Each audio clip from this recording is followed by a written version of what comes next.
as a result of Washington County Commissioner's direction, in response to the LUBA remand, is going to go back and look at the significant natural resource protection policy. And it's going to look at an 869B, and also start looking at building on the Metro Wildlife Inventory and do a Washington County inventory, wildlife inventory. They're putting together the project proposal. They're going to add a consultant, but no new land use and transportation resources, but a consultant. And we've asked to be part of this program.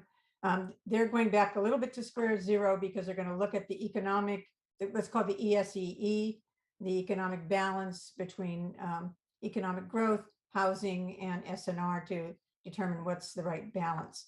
So it's going to be an 18-month project. And I do have a concern about Cooper Mountain in particular, because that is going to be annexed into Beaverton, et cetera. We'll talk about that sometime in the future. But there is an 18-month project underway, and they've been given very direct direction by the Board of Commissioners on this one. Yep. I'd like to be known as the pragmatic tree hugger, not just tree hugger. If I could just jump in for a quick minute. Absolutely. Thank you, Fran, We're for so happy to see you. well, I'm glad to be here. I'm sorry I've missed a couple months. There's been a lot going on. And one of my recent, the reason I was gone, I was traveling with Clean Water Services to Copenhagen, Denmark, to learn about water, their approach to water use, reuse, and this was an international congress. So I'd love to have a few minutes into the future when I can kind of report back to this group what I learned. And Fran, thank you for your kind words around the resolution. I think the important piece, even though we didn't get the resolution done today, it's on track. The work is being done, and I really appreciate the fact that you heard that message. So thank you. Part of what I learned in Copenhagen was actually built into the climate resolution in relationship to our the UN Sustainability Development Goals. And when we have time, I'd like to talk about that. But again, thank you, and it's great to be here. Wonderful. I listened to part of it. I read through the report and listened to part of it. And I was impressed that there was a whole slide that said basically the county's approach has been piecemeal. And I think I'm glad that we're admitting it and working to move forward with a more, I was advocating a couple of years ago, I got kind of upset and did a Earth Day editorial saying that it'd be nice to have a sustainability and environment team that would examine all of the county's activities. And that would be a way to get out from the piecemeal approach. But yep, I understand. I know. Pam, I'm curious. Having goals is helpful. Pam, I'm curious if any county in the state has a better approach to significant natural resources than we do. Are there any models to follow? You know, Bruce, I don't know the answer to that, but I've got a great way that I can find out, and that is to go to the Association of Oregon Counties, and I'd be happy to take that question and take it back. We have our annual meeting in November. I was just at our board meeting in Salem on Monday, so I have a good connection point there. I'd be happy to ask the question and get back to you. Well, maybe we could get you coming in November or December to pay us a visit.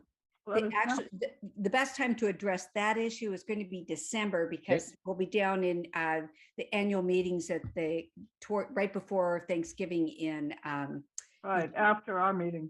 Great. Okay. So yeah, December or even January. Who knows? Maybe we'll have a holiday party.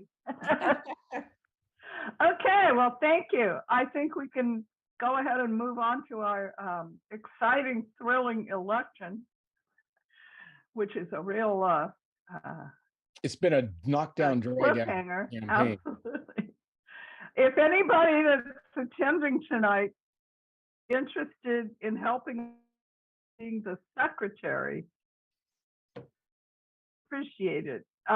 Bruce has offered to take minutes, but he's the participant. And it's really a lot better if someone else can do that, and also to help both of us with any correspondence that we need to undertake. So if there is any member of our audience tonight that thinks they might be willing to do the job of secretary, please raise your hand, either physically or with your little button. But if nobody does, and I'm not seeing anybody, We don't let's hold our go breath. ahead. I think we could just call for the slate of Virginia Bruce as chair, Bruce Bartlett as vice chair, and nobody as secretary. So if you get the CPO1 newsletter, either via email or in your mailbox, then you are a member of CPO1 and you can vote. So now is the time. If you would like to vote for our slate of Bruce and Bruce, raise your hand. And we can vote for ourselves, I think, can we? Yeah.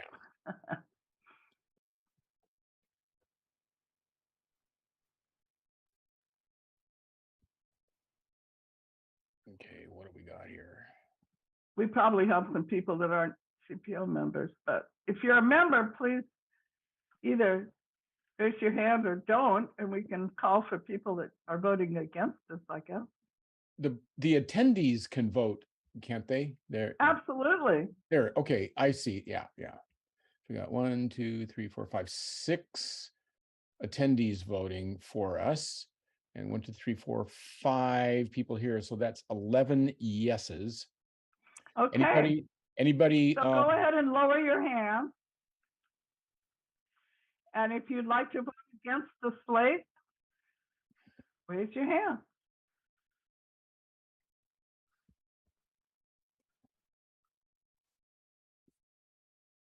Well, I'm not afraid seeing we're anybody. stuck with it again, Virginia.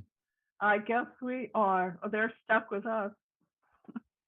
Okay, did you get the Yeah, numbers? I did. All right, moving right along then. We're going to be on time. And in fact, we have, after I created the agenda, we heard from one more candidate and decided that we'd better, not that we'd better, but that we'd like to include them. So we have 14 participants. So each speaker will have 5 minutes to present their reasons for asking for your vote, as well as answering this question: what is the significant challenge faced by your CPO1 constituents that you will address if elected? We included a little bit of information about that because in addition to wanting to hear from the candidates, we want candidates that know who we are and what our problems are. CPO1 represents voters in Cedar Mills, Cedar Hills, and Bonnie Slope West, which is primarily an urban unincorporated area in the northeast corner of Washington County. Many of the statewide issues that we face are due to our status. We're not a city, and yet we're urban, so we face issues that don't fit with most counties. These include tree and natural resource, natural area protections, franchise fees that go to cities but not to counties, annexation questions for our service districts. For example, the Tuolumne Hills Park and Rec District has to wait for people to voluntarily annex into the district. And we think that maybe the state legislature might have better solutions for that. That's just an example. Washington County is often referred to as the economic engine of Oregon, but those of us in the urban unincorporated areas lack significant responses to our needs. And part of the reason for this forum is to educate candidates about our problems so we can end up with the needed representation. Our timer will indicate when there's 1 minute, 30 seconds, and when time is up. if the CPO officers haven't heard an answer to our question at the 1 minute mark, we will interrupt to make sure the speaker's going to address that.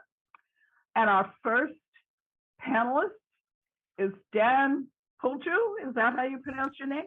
Pulju. Pulju. Welcome, Dan. Thank Take it you. away. Is my audio good? Just to check.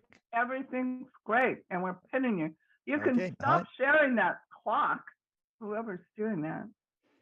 I'm Dan Pulju. I'm a working class Oregonian from Eugene. I'm employed as a poll interviewer, and I am the Green Party candidate for U.S. Senate in this election. I'm running to oppose the corruption that I see in a federal government run by a bloated bureaucracy and a Congress in the pocket of big money interests. I'm focusing specifically on the current proxy war being waged by the Biden administration in Ukraine, which I view as a trade war that has already had devastating consequences on our economy and is also leading us dangerously close to a nuclear confrontation. Now, in my opinion, this came right when it looked like we could finally recover from the COVID chaos. Instead, we are stuck with chronic high inflation centered around fuel and food products, which affect mainly low-income people. The International Monetary Fund recently predicted that a third of the global economy would retract this year or next year.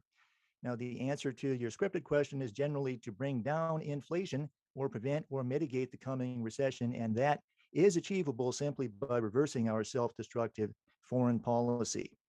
On other issues, I am pro-choice on both abortion and vaccine mandates. In both cases, I believe bodily autonomy is a human right protected at the national level and not to be abridged without, at the very least, a civil consensus. I also recognize we have a severe crisis of homelessness all along the I-5 corridor, and I believe that it is because rents have outpaced wage growth, which can be addressed at the federal level by eliminating tax breaks enjoyed by large real estate trusts. More generally, we have seen our government infiltrated by high-level corporate influence. Big tech, big media, big pharma have all been bending federal policy to their interests. We need to end this, and we need to decide. Now, as you know, I'm not from Washington County, and I don't live on unincorporated land, so unfortunately, I am probably unfamiliar with the specific local issues I've been invited to talk about, but I am happy to learn from what I hear today. What I think I know is that being unincorporated gains some freedom from municipal regulation at the possible expense of access to municipal services and utilities, and possibly issues with land valuation and property tax. I can tell you in general that the Green Party values decentralized government, the right of local communities to stand to economic stability. While we oppose the power of large corporations, we are not generally socialist